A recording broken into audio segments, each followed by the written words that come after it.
Hello, student. How are you? I hope you all are good and energetic and enthusiastic. Okay, so let's come to the topic. Today's topic is Gautam Buddha. Gautam Buddha के बारे में class 6 हो, 7 हो या फिर senior classes हो, उसमें भी गौतम बुद्धा के बारे में जो है ना काफ़ी सारे क्वेश्चंस देखने को मिल जाते हैं. तो इनके बारे में जो इम्पोर्टेंट पॉइंट है वो हम लोग समझेंगे और एक छोटी सी कहानी के माध्यम से जो है ना बहुत ही इंटरेस्टिंग फैक्ट्स के बारे में जानेंगे. बात करें गौतम बुद्धा की, है ना, कुछ फैक्चुअल थिंग्स जानते हैं. तो गौतम बुद्धा का जन्म कब हुआ? आप लोगों को दिख रहा होगा यहाँ पे गौतम बुद्धा का जन्म कब हुआ? तो 563 BC में हुआ था, है ना. कहाँ पे हुआ था? तो लुम्बिनी में हुआ था. सर लुम्बिनी कहाँ है? सर लुम्बिनी कहाँ है? तो लुम्बिनी कहाँ पे है? लुम्बिनी नेपाल में है. ठीक है, ये नेपाल में है. तो गौतम बुद्धा का जन्म कहाँ पे हुआ था? लुम्बिनी नेपाल में हुआ था. कब हुआ था? तो 563 BCE में हुआ था.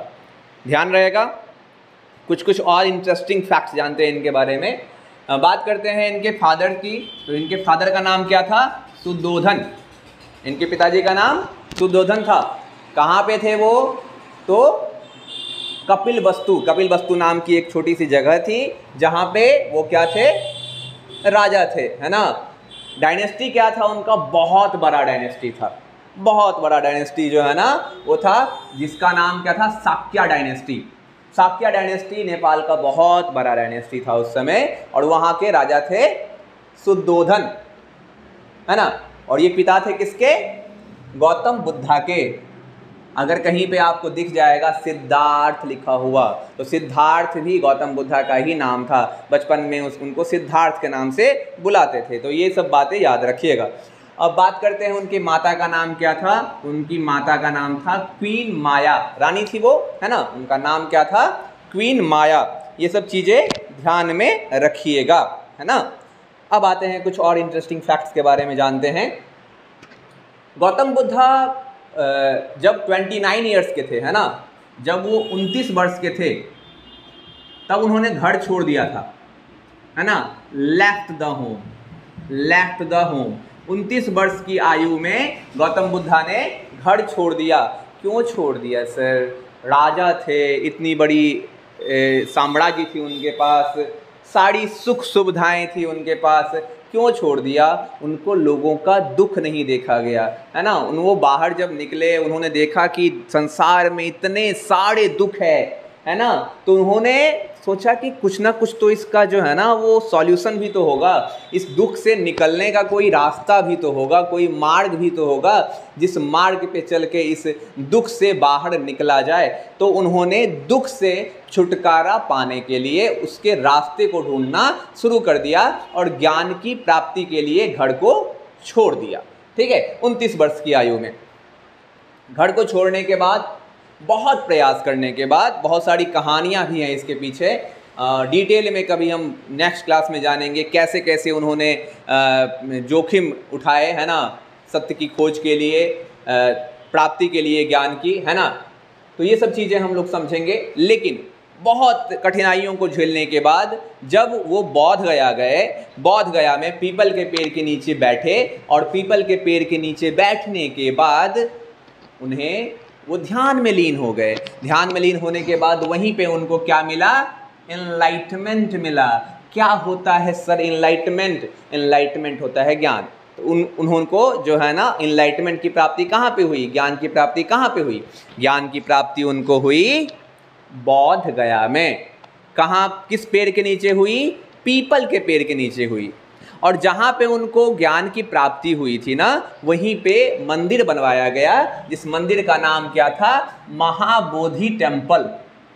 महाबोधि टेम्पल. कभी बोध गया जाइएगा तो यहाँ पे आपको देखने को मिल जाएगा. बहुत फेमस टेम्पल है महाबोधि टेम्पल, है ना. वहीं पे मंदिर बनवाया गया. जब गौतम बुद्धा को ज्ञान की प्राप्ति हो गई उसके बाद फर्स्ट सरमन मतलब उपदेश. पहला उपदेश उनको देना था, उनको दुनिया को बताना था कि आखिर जो है क्या क्या चीज़ें हम करें तो हम जो है ना ज्ञान की ओर जा सकते हैं, हम सच्चाई की ओर जा सकते हैं। तो उन्होंने पहला सरमन दिया, पहला प्रीस्ट हीज फर्स्ट सरमन कहाँ पे दिया? तो सारनाथ में दिया। सारनाथ कहाँ पे है? ये उत्तर प्रदेश में है। वाराणसी से नॉर्थ 10 किलोमीटर की दूरी पे आपको सारनाथ दिख जाएगा। वाराणसी से 10 किलोमीटर के डिस्टेंस पे जाइएगा, आपको सारनाथ मिल जाएगा। वहीं पे इन्होंने क्या दिया था? पहला उपदेश दिया था। कितने शिष्यों को दिया था? कितने डिसाइपल को दिया था? 5 डिसाइपल, है ना। 5 डिसाइपल को जो है ना उन्होंने पहला उपदेश दिया था, सिर्फ 5 शिष्य। उसके बाद की बात करें हम लोग, है ना, बुद्धिज्म जो एक रिलीजन बना बाद में जा करके, जैसे कि हिंदुइज्म है, जैसे कि इस्लाम है, वैसे ही एक बौद्ध रिलीजन जो है ना, उनके ही फाउंडर हमको बुद्धा को ही कहते हैं, गौतम बुद्धा को ही कहते हैं। ठीक है। उन्होंने जो पहला सरमन दिया था, पहला जो उपदेश दिया था, वो किस विषय पे दिया था? उन्होंने पहला उपदेश दिया था धर्म चक्र प्रवर्तना। उनके पहले उपदेश का नाम क्या था? धर्म चक्र प्रवर्तना, यानी कि change of the law of will. हमारे जो कर्म है ना, वो हमारे पास लौट के वापस आते हैं। हम जैसा कर्म करेंगे हमें वैसा ही फल मिलेगा। और ये कर्म का सिद्धांत है, ये कर्म का सिद्धांत है कि हम जैसा कर्म करेंगे हमको वैसा फल मिलेगा। हम हवा में पत्थर फेंकेंगे तो हम पे पत्थर गिरेगा, फूल फेंकेंगे तो फूल गिरेगा। कर्म से आप कभी भी पीछा नहीं छुड़ा सकते, कभी नहीं। वो आपके पास लौट के आएंगे ही, भले ही उस व्यक्ति के द्वारा ना आए, किसी और व्यक्ति के द्वारा आ जाएंगे। इसीलिए कर्म हमेशा साफ रखने हैं, हमेशा अपना जो कर्म है, अपनी जो काम है, उसको सही रखना है। आपकी वजह से किसी का नुकसान ना हो, प्रयास हमको यही करना है। आप नुकसान झेल लीजिए, आप रिश्तों में या फिर किसी भी चीज़ों में नुकसान झेल लीजिए, लेकिन आपकी वजह से किसी का नुकसान नहीं होना चाहिए। ये बताया था गौतम बुद्धा ने कि धर्म चक्र प्रवर्तना, हमारे जो धर्म है, हमारे जो कर्म हैं, वो हमारे पास लौट के वापस आते हैं। ठीक है। उन्होंने दुख से निकलने के 8 रास्ते भी बताए थे, जिसको हम लोग 8 फोल्ड पाथ के नाम से जानते हैं, है ना। दुख से निकलने के 8 रास्ते बताए थे और 4 नोबेल ट्रुथ भी दिया था उन्होंने, 4 नोबेल ट्रुथ भी दिया था। 4 जीवन की सच्चाई के बारे में बात की थी और 8 रास्ते बताए थे दुख से बाहर निकलने के, जिसको हम लोग अष्टांगिक मार्ग के नाम से भी जानते हैं, जिसको हम लोग अष्टांगिक मार्ग के नाम से जानते हैं। ये बहुत ज़रूरी है, याद रखिएगा, है ना। दुख से निकलने का रास्ता बताए थे। आपको भी अगर दुख से निकलना हो तो आप ये अष्टांगिक मार्ग को फॉलो करके दुख से बाहर निकल सकते हैं। डिटेल में हम लोग अष्टांगिक मार्ग के बारे में नेक्स्ट क्लास में पढ़ेंगे।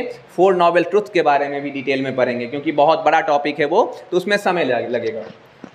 ये सब करने के बाद गौतम बुद्धा की मृत्यु हुई। 483 BC में हुई गौतम बुद्धा की मृत्यु। और ये कहाँ पे हुई थी? ये हुई थी कुशीनगर में। ठीक है, ये हुई थी कुशीनगर में।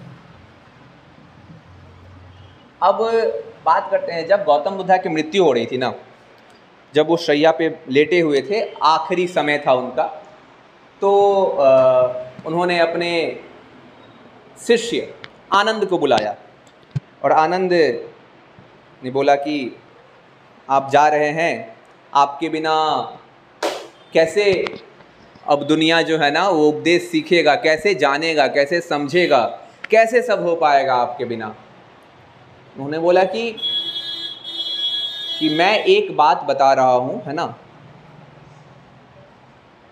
एक आखिरी उपदेश में जाते हुए, एक आखिरी उपदेश में देते हुए जा रहा हूँ। आनंद ने ही पूछा था कि आखिरी कुछ ऐसी बातें आप बता दीजिए जो हम लोगों को काम आए। तो उन्होंने आखिरी एक बातें बताई थी, आखिरी जो उपदेश था गौतम बुद्ध का। तो बुद्धा का आखिरी उपदेश था अपो दीप भव। याद रखिएगा, अपो दीप भव मतलब अपना प्रकाश स्वयं बनो।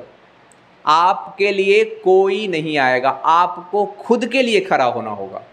अपना रास्ता आपको खुद ही ढूंढना होगा और अपने रास्ते में आपको खुद ही आगे बढ़ना होगा। अपो दीप भव, और ये बहुत बड़ी सीख थी गौतम बुद्धा की, हमको अपने जीवन में भी ये फॉलो करना चाहिए। तो ये सारी चीज़ें थी। इसका आप चाहे तो एक स्क्रीनशॉट ले सकते हैं। हम थोड़ा साइड हो जाते हैं। गौतम बुद्धा के बारे में काफ़ी जो भी इम्पोर्टेंट पॉइंट था वो सारे हम यहाँ पे मेंशन कर दिए हैं। हो सकता है कुछ रह गया हो तो आप लोग बता दीजिएगा, तो उसको भी हम बता देंगे, है ना। तो ये सारी चीज़ें हैं। अगले क्लास में हम लोग बाकी चीज़ों के बारे में जानेंगे, जैनिज़्म के बारे में डिटेल में जानेंगे, महावीरा के बारे में जानेंगे, और भी बहुत सारे जो इम्पोर्टेंट टॉपिक है वो भी जानेंगे। आपको अगर किसी भी टॉपिक में दिक्कत हो, एसएसटी के किसी भी टॉपिक में, क्लास 6 से लेकर के या फिर उससे भी जूनियर से लेकर के क्लास 10 तक, आपको किसी भी टॉपिक में कहीं भी दिक्कत हो, आप कमेंट बॉक्स में लिखिए, हम उस टॉपिक का वीडियो लेकर के आएंगे। धन्यवाद।